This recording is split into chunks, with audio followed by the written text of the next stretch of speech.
Okay, we're here right now in studio with Davis Sanchez. Davis, thanks for coming out. It's good to be here. Yeah, and he is the cornerback for the San Diego Chargers. Now, in your first year in the NFL, you played 13 games and started 2. Tell us about that. How was that experience for you? It was exciting. The team started off hot, and the whole city was excited about the Chargers.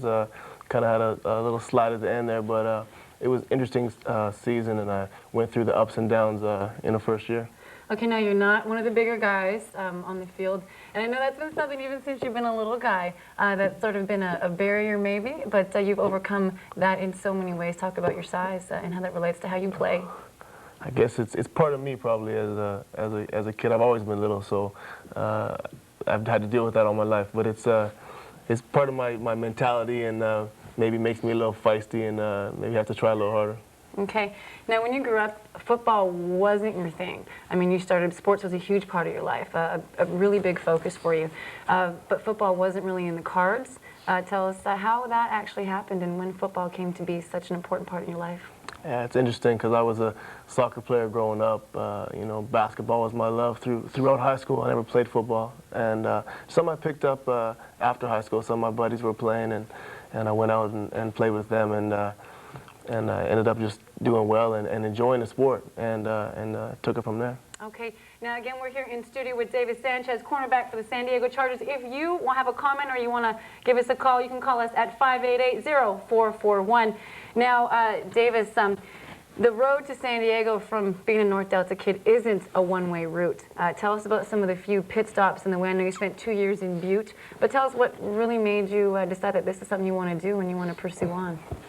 Yeah, I felt like I was at a point in my life where I needed to make a move, and when I took off down to California, where I went to junior college, it was an opportunity for me to get out of Vancouver and go and explore my options and see if I could compete at that level. And I did that, and after Butte, I went to Oregon, University of Oregon, spent 2 years there, was where I played my college ball, and then, of course, to the CFL. So it's been a difficult road and maybe not conventional, but that's how I did it. Okay, let's just talk about Oregon now, University of Oregon. I mean, American college, or a Canadian kid in an American system. That must have been pretty interesting and been pretty amazing. I always laugh about my first game when I came out of the tunnel, about 50,000 people screaming, and I remember watching my high school games at North Delta, and there was 50 people on the field sitting on the hill up there. People at North Delta know the little hill up there. But it was so it was different for me, exciting, and I'm glad I did, and I'll remember forever. Oh, okay. Now, your last year in Oregon, you suffered a setback. I mean, the worst thing that can happen to an athlete, obviously, is an injury. You had some difficulties. I guess you shattered your ankle, and you were out for an entire year. But some things happen for a reason, and you didn't get a chance to go to the NFL right after that. Just talk about maybe how some things happened for that reason, and you spent some time in the CFL, which may have made your position and you a better player at your position.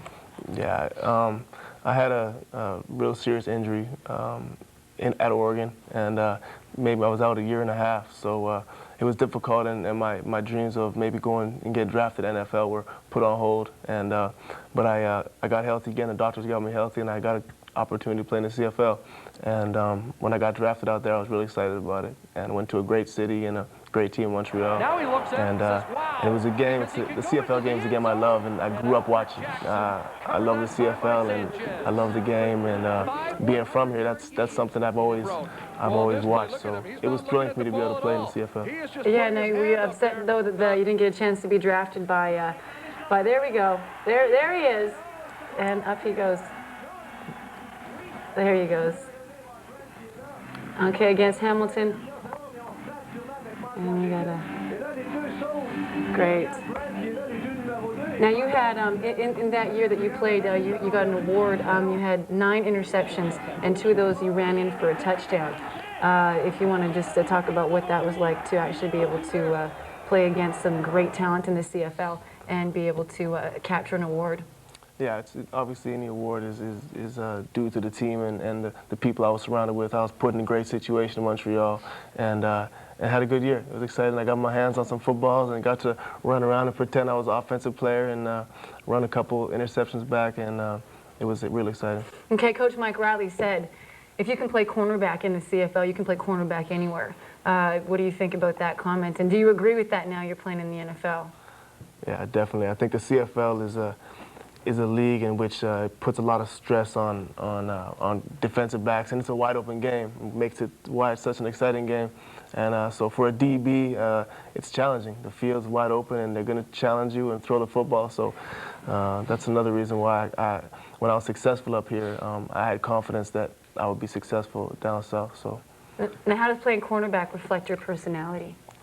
Well, that's interesting. I think it's funny because you're pretty much by yourself on the corner out there, and you've got to be strong-minded, and you know, they say you got to have a short memory playing cornerback. So I think me personally, I love challenges, and I'm a competitive person. So I love going out there, line up one-on-one, and get a chance to compete every play.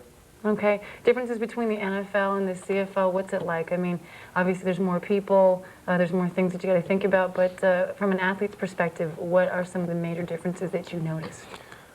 The cheerleading squads from 12 to 25, more blondes, no. What's the differences? It's obviously the game's a little bit different. Yeah. You know, it's like I said, the Canadian game's a passing game, and it's wide open, and NFL is more of a run game, but it's all football once you're out there between the lines, and I enjoy playing everywhere.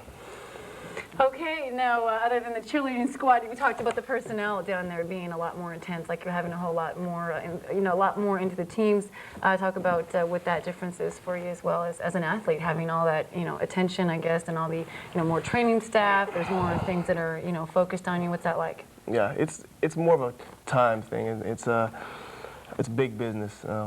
Professional sports is all big business, but the NFL is something I wasn't sure of until I got there. I mean, I was putting in 12-hour days, and there's a lot of money riding on it from a lot of people, and so everything is looked on in a microscope. So you pretty much have to be held accountable for everything you do, and you're there for them for 6 months, and that's pretty much your life.